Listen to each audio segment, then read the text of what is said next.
Okay, this is Reini from Stormbringer Magazine. It's a great pleasure for us to have Dan from Disturbed here. Dan, thank you for your time, and thank you that you made it to Europe, because in the US you were forced to cancel some weeks of your tour because David suffered a throat infection. That brings me to the question, are you, and especially David, back in full force for this headlining tour now? We are definitely in full force. I don't know if he was really forced to cancel the 2 weeks. It was just advised that that he should get some rest. We had a big run in the U.S. and Canada, and doing 5 shows a week didn't allow him enough time to recover. So we thought it was best, let's just cancel that 2-week tour so we don't have to jeopardize anything when we came to Europe, and that we are full force and ready to go. So it's been going great so far, so loving it. You have 5 shows, mostly in Scandinavia and in Berlin. So today in Vienna, the show is fully sold out. So how were the previous shows? Great. I mean, I know we mentioned just a couple minutes ago with you of us doing Nova Rock before. We've done it a couple times now, and I think that it probably had a big impact. Maybe that's the reason why we're sold out tonight as well. And I'm not just saying it, but Vienna is probably the most beautiful city I've ever been to. I love it here. We had a day off yesterday and got to do some sightseeing and just walking around and taking it all in, and it's just amazing here. And so I'm glad that we have fans here, because I love coming here. So, it's nice that we can come here and play the sold-out show tonight. You mentioned we spoke at the Novorec 2008. We also did an interview when you played with Shinedown in October 2008. When you played with Shinedown, I asked you the question that you had 3 albums in a row hitting the #1 spot in the US Billboard charts. So you can guess now what I will ask you now. 4 in a row? Yeah, okay. Yeah, it's overwhelming.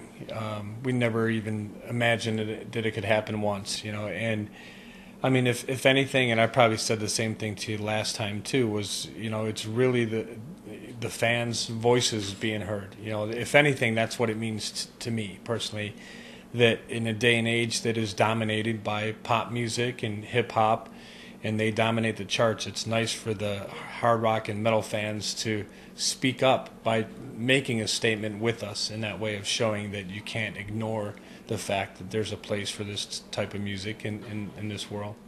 And the cool thing, I did with David an interview in preparation of the Asylum album, and asked him nearly the same question, and he answered me. He said, okay, the CD sales are decreasing, we all know that, but the cool thing on Disturbed is that your live fan base is still more and more and more. So it's not only the CDs you release, probably it must be the live action, the live shows you give the people.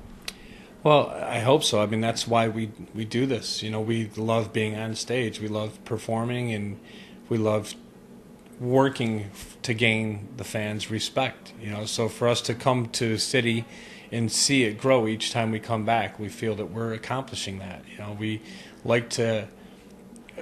We're never going to be that type of band that goes up there and just goes through the motions and plays their songs and good night and off the stage. We like to make eye contact. We like to have a connection with the fans, to see what the music is doing to them, to see how they feel and the emotion that they have in their face when they hear their favorite song, or they just rocking out to it, whether they're singing it or headbanging or getting in a mosh pit or crowd surfing, whatever way they choose to get their release.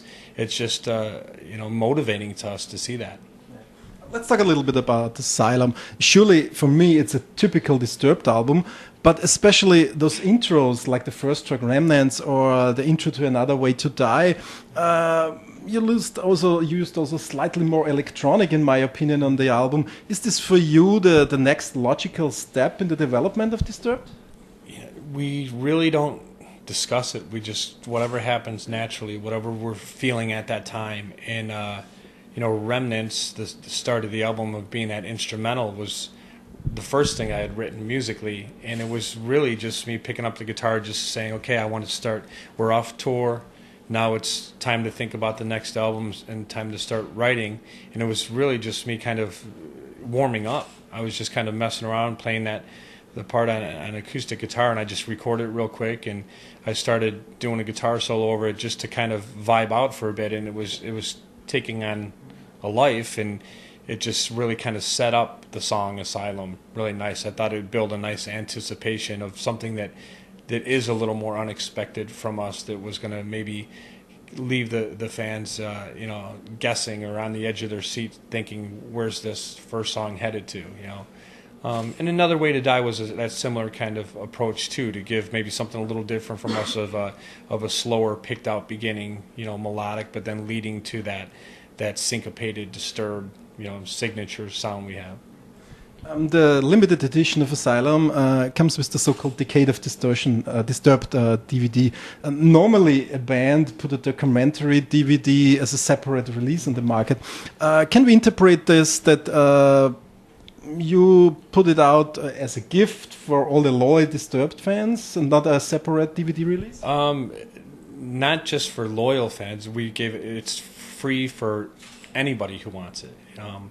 It was definitely our intentions of giving it as a gift. We thought, we're lucky and fortunate to have a career that's lasted over 10 years so far and still going strong, and we wanted to show our appreciation to the fans by giving them this gift. Instead of making it a separate item and putting a price tag on it, we thought, let's give them something more.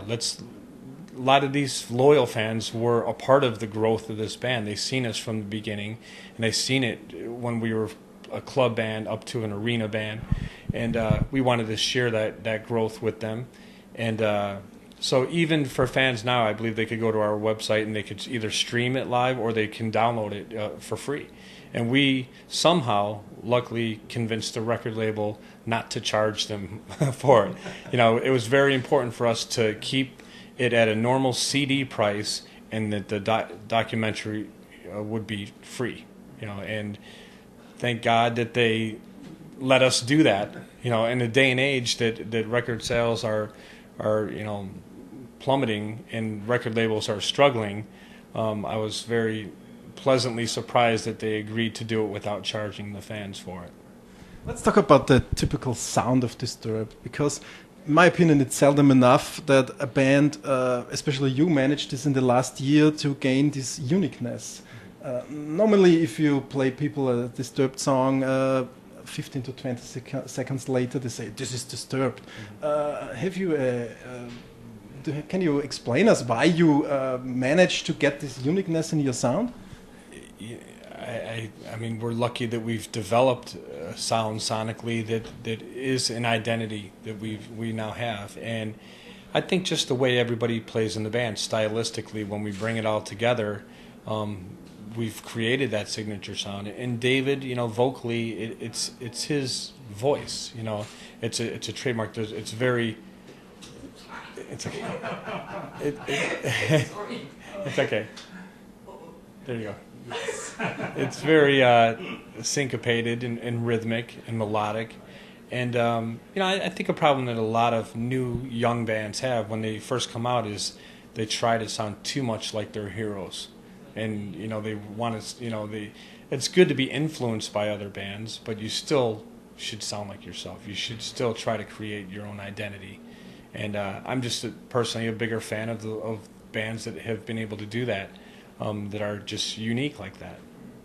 You said the influences, because on Asylum there are some classic metal parts on it. What made me wonder, who are those influences, if there are any, and do they differ in your opinion when you compare it to Indestructible or the 10,000 Fists? The influencers have always been the same for us. We're classic metal fans, so from Sabbath, Iron Maiden, Judas Priest, early Pantera and Metallica, a band like Queensryche. They were a big influence on me as well too. And I just, all those bands to us are the guitar riff-driven bands with double bass drumming, with powerful vocalists. Every band I named, those singers were some of the biggest voices in metal, that were all very melodic and just power behind it, so I think that we have similar ingredients, in this band. David has a powerful voice. It's melodic, and he's making a statement when he's singing, and those bands have always been the influence behind us. But at this point, I think that it's because those are the bands that we learned, from that when we started playing. But now we inspire each other, as a band. I'm looking to write a riff that's going to get the other guys excited. That's going to lead into the next song, So we're pushing each other to try to inspire each other. You said you started as an underground band in 1996. Before that, or in times where you were, let's call it underground, were there any really, really bad jobs you had to do to earn your living? Every job's a bad job if you don't love what you do, I mean, if you love making hamburgers and then great, then you have a great job. Everything we did was just a way to fund our equipment. We worked. I was a carpenter building houses. And that to me, it's a career job for most people. I was probably the one guy there that I only did it to make money to buy my next guitar or my next amp, and to afford us the ability to eventually quit our jobs so that we could focus on the band 24 hours a day. We were a working machine. Every guy in this band is dedicated, and that's the way it's got to be. I think you can't be in a band where there's one guy that just is, lazy. You have to want it. You have to work, and you have to be willing to work for it. Do you know of cases in which your music had a great impact in the life of some people? And if so, do you have some examples for us? Yeah, many. I mean, that's very overwhelming to meet fans and to hear stories on how our music has impacted them, and that it really hits home. It's very, it's pretty emotional to hear some of the stories that we get. Whether they're soldiers that have gone to war, that has been inspired, and it stripped them of their fear. Whether it's an athlete, taking the field, or somebody just working out at the gym, there's always some kind of inspiration there. We had kind of a weird experience. This was definitely a first for us, but we were in Kansas City playing a show, and some kid threw up a piece of tinfoil up on the stage, and we opened up, and there was a note in there, and there were ashes of his cremated friend. And that was really weird for us to see that. And the note, said how big of a fan his friend was, and his friend had passed away, and just wanted, he knew how important it was for his friend to have Disturbed in his life, and he wanted to share a part of that with us and have it up on stage with us. And so we didn't know what to do with it. It was such a bizarre thing that ever happened. And we actually took the ashes and we hid them in the venue, so he'll always be in a music venue anytime that his favorite bands are passing through. Maybe there's part of him there. So the venue probably doesn't know that we did that, but we hid it up in the ceiling.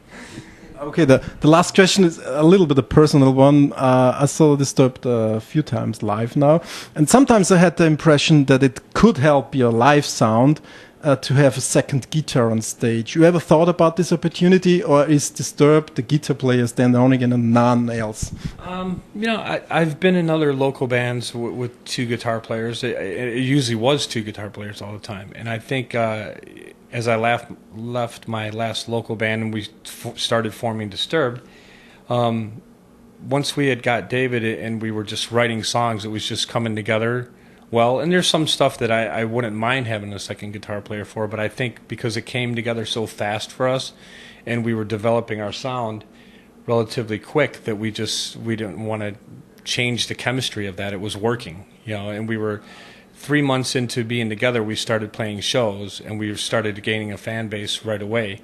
And so we just kept rolling with it. It was working. It still works. Thank you for your time, and have fun on the rest of the tour. Thank you.